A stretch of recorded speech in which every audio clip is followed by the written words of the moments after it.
Video में 24 जून के important current affairs को हम लोग कवर करेंगे। तो देखिए हमारा पहला प्रश्न क्या है। हाल ही में जारी कॉस्ट ऑफ लिविंग सर्वे के अनुसार सबसे महंगा शहर कौन सा है? तो आंसर होगा एशगाबत। तो अमेरिकी एसेट मैनेजमेंट फर्म है मर्सर, उसके द्वारा जारी किए गए कॉस्ट ऑफ लिविंग रैंकिंग 2021 के अनुसार विदेशी कामगारों के लिए दुनिया का सबसे महंगा शहर बताया गया तुर्कमेनिस्तान की राजधानी एशगाबत को। उसके बाद हांगकांग, उसके बाद बेरूत, फिर उसके बाद जापान का टोक्यो रहा। भारत में बात करेंगे तो मुंबई 78 नंबर पे रहा, जबकि दिल्ली 117 नंबर पे है। अच्छा, अभी आपको याद होगा ईज ऑफ लिविंग इंडेक्स 2020 आया था, जिसमें भारत का सबसे रहने योग्य शहर कौन सा है? बेंगलुरु है।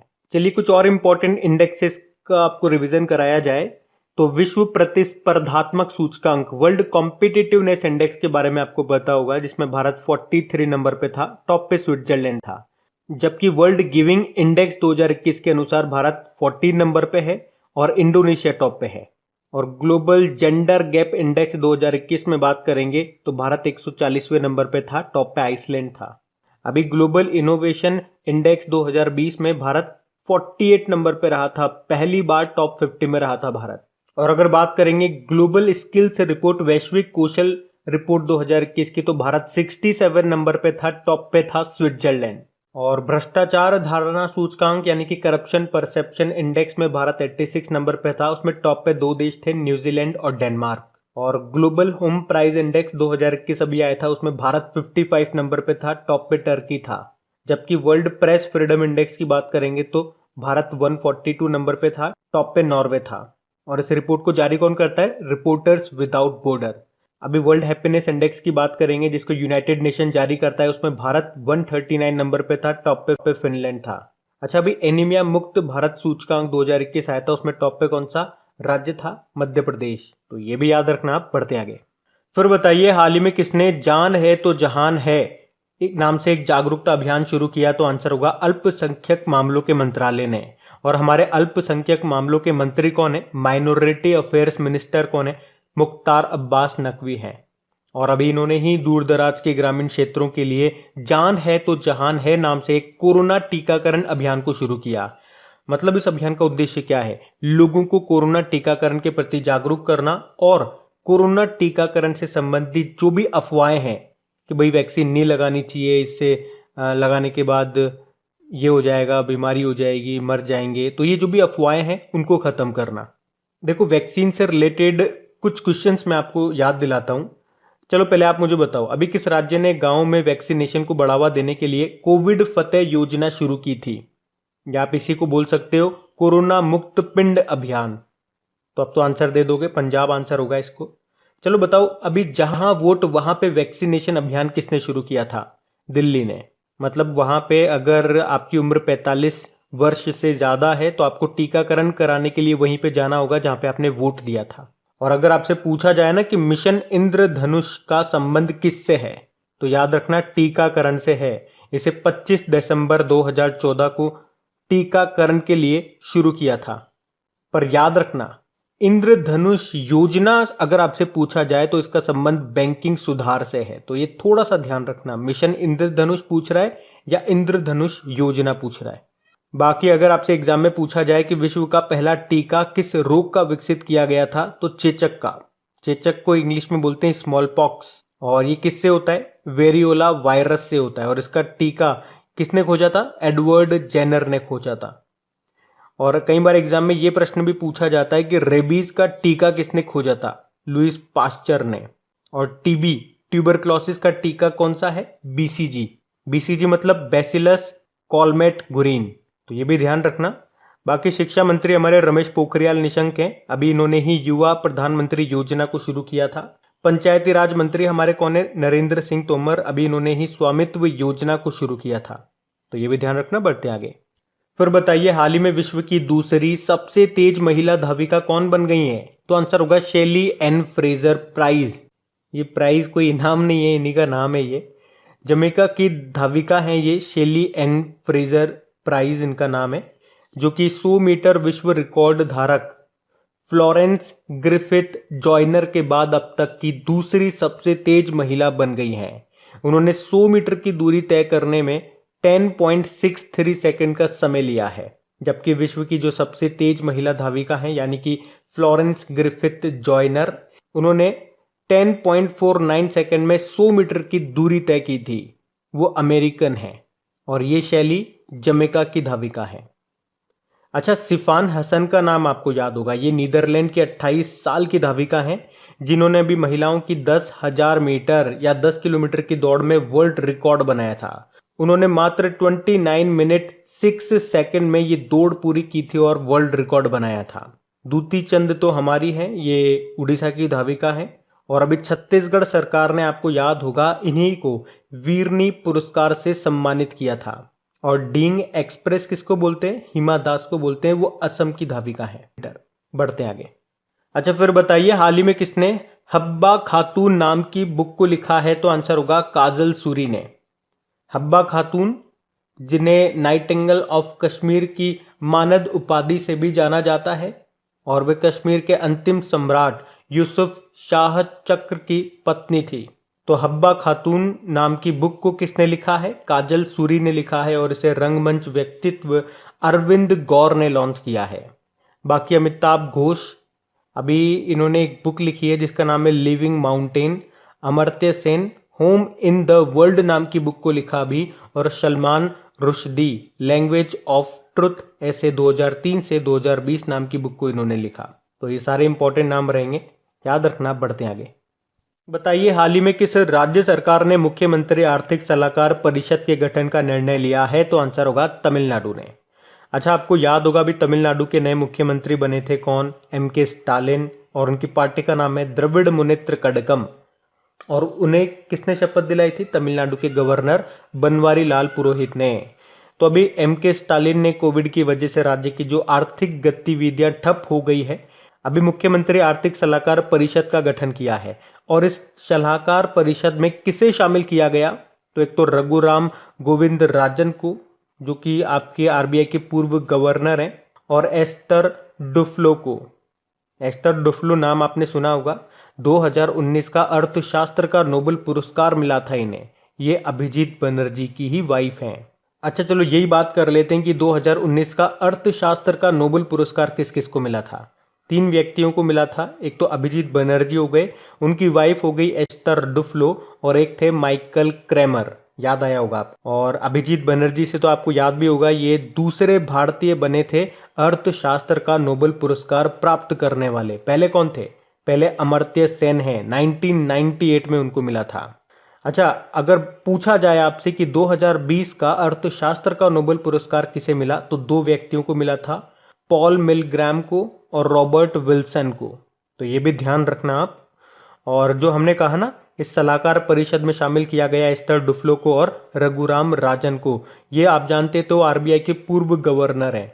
अगर आपसे पूछा जाए कौन से नंबर के गवर्नर थे, तो ये 23वें नंबर के गवर्नर थे। और अभी वर्तमान में शक्तिकांत दास कौन से नंबर के गवर्नर हैं? तो वो 25वें नंबर के गवर्नर हैं। इनसे पहले 24वें नंबर के थे उर्जित पटेल। और अगर पूछा जाए RBI के पहले गवर्नर का नाम ऑसबॉर्न स्मिथ है, जबकि पहले भारतीय गवर्नर थे CD देशमुख। ये प्रश्न भी बनते हैं एग्जाम में, इनको भी ध्यान रखना। अच्छा, रघुराम राजन की एक बुक भी आप याद रख लो, हो सकता है पूछ ले एग्जाम में। बुक का नाम था I do what I do. और उर्जित पटेल ने भी अभी पिछले साल एक बुक लिखी है, उस बुक का नाम है overdraft saving the Indian saver. तो ये भी आप याद रखना। अब बात तमिलनाडु की है, तो ये रहा मैप में तमिलनाडु। देखो, तमिलनाडु की कैपिटल चेन्नई है। मुख्यमंत्री नए बन गए, क्या नाम है? MK Stalin. और गवर्नर है बनवारी लाल पुरोहित। बढ़ते आगे। फिर बताइए अभी हाल ही में किस देश के प्रधानमंत्री स्टीफन लॉफवेन ने विश्वास मत खो दिया है? तो आंसर होगा स्वीडन। तो स्वीडन के जो प्रधानमंत्री हैं स्टीफन लॉफवेन, उन्होंने अभी विश्वास मत खो दिया है, जिससे वे स्वीडन सरकार के पहले नेता बन गए हैं जिन्हें इस तरह के प्रस्ताव पर हार का सामना करना पड़ा। अच्छा, इनकी पार्टी का नाम क्या है? Social democratic party. और अब क्या होगा? अब या तो उन्हें इस्तीफा देना पड़ेगा या फिर मध्यावधि चुनाव कराने पड़ेंगे। अब बात स्वीडन की है, तो ये रहा मैप में स्वीडन। और स्वीडन की कैपिटल आपकी स्टॉकहोम है।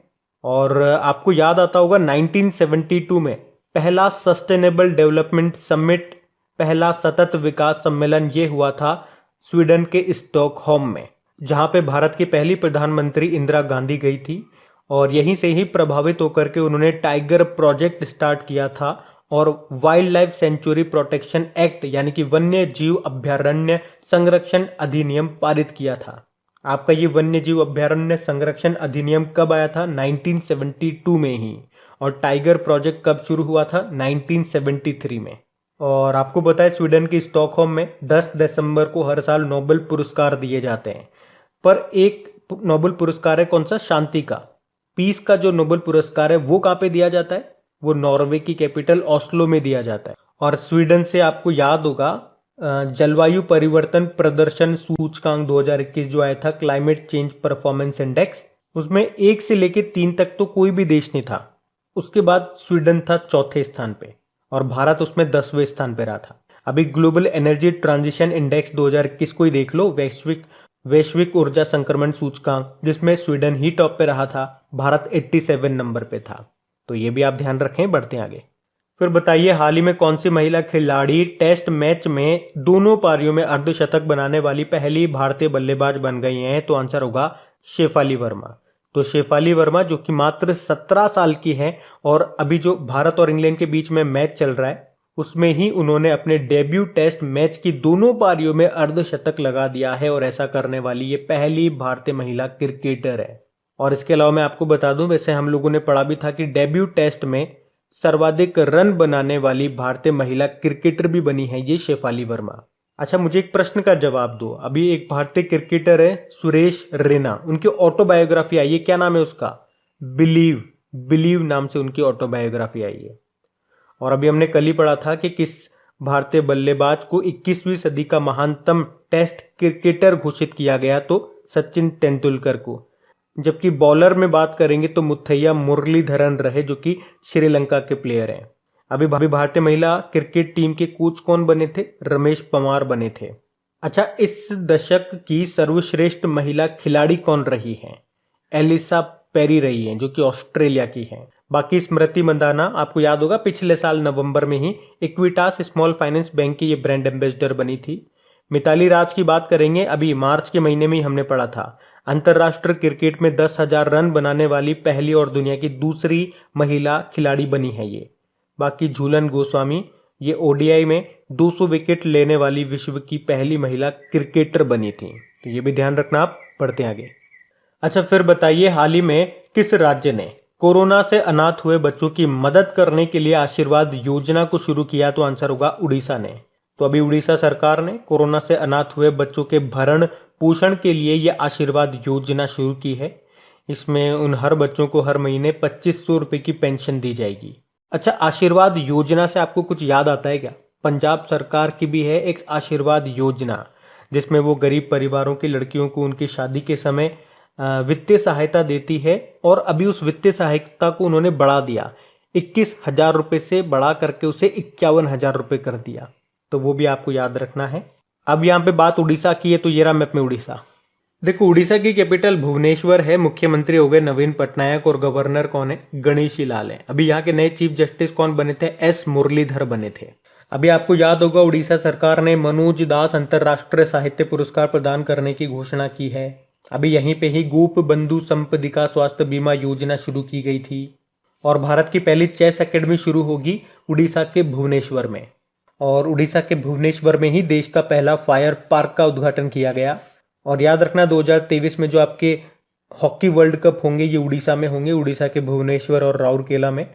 और आपको याद है राउरकेला में भारत का सबसे बड़ा हॉकी स्टेडियम बन रहा है, जिसका नाम अभी बिरसा मुंडा स्टेडियम रखा गया है। उसके अलावा जनजातीय हॉस्टल्स के लिए आईएसओ सर्टिफिकेट पाने वाला पहला राज्य आपका उड़ीसा ही है। अच्छा, भूमिहीन किसानों को लोन देने के लिए उड़ीसा ने कौन सी योजना शुरू की थी? बलराम योजना। यहीं पे आपको सतकुशिया टाइगर रिजर्व मिलेगा, सिमलीपाल टाइगर रिजर्व मिलेगा, एक भीतरकनिका नेशनल पार्क भी एग्जाम में पूछा जाता है, वो भी आपको मिलेगा उड़ीसा में। और ये जो आप देख रहे हो ये चिल्का लेक है, भारत की सबसे बड़ी और दुनिया की दूसरी सबसे बड़ी खारे पानी की तटीय झील है ये। और याद रखना ये भारत की पहली रामसर साइट भी है, 1981 में इसे दर्जा मिला था। वैसे वर्तमान में हमारे पास टोटल 42 रामसर साइट्स हैं। 42 नंबर की बनी थी लद्दाख की तसोकर झील। और इसी ही चिल्का लेक में आपको नलबाना पक्षी अभयारण्य भी मिलेगा। और यहाँ पे कौन सी डॉल्फिन पाई जाती है? इरावदी डॉल्फिन मिलती है, याद रखना ये। बढ़ते हैं आगे। फिर बताइए, हाल ही में उत्तर प्रदेश सरकार ने नोएडा में एक शूटिंग रेंज का नाम किसके नाम पर रखने की घोषणा की है? तो आंसर होगा चंद्रू तोमर। चंद्रू तोमर, इनको शूटर दादी के नाम से भी जाना जाता है और अभी उत्तर प्रदेश सरकार ने नोएडा में एक शूटिंग रेंज का नाम इन्हीं के नाम पर रखने की घोषणा की है। वैसे अभी हमने पढ़ा था कुछ समय पहले इनका कोविड-19 के कारण निधन हो चुका है।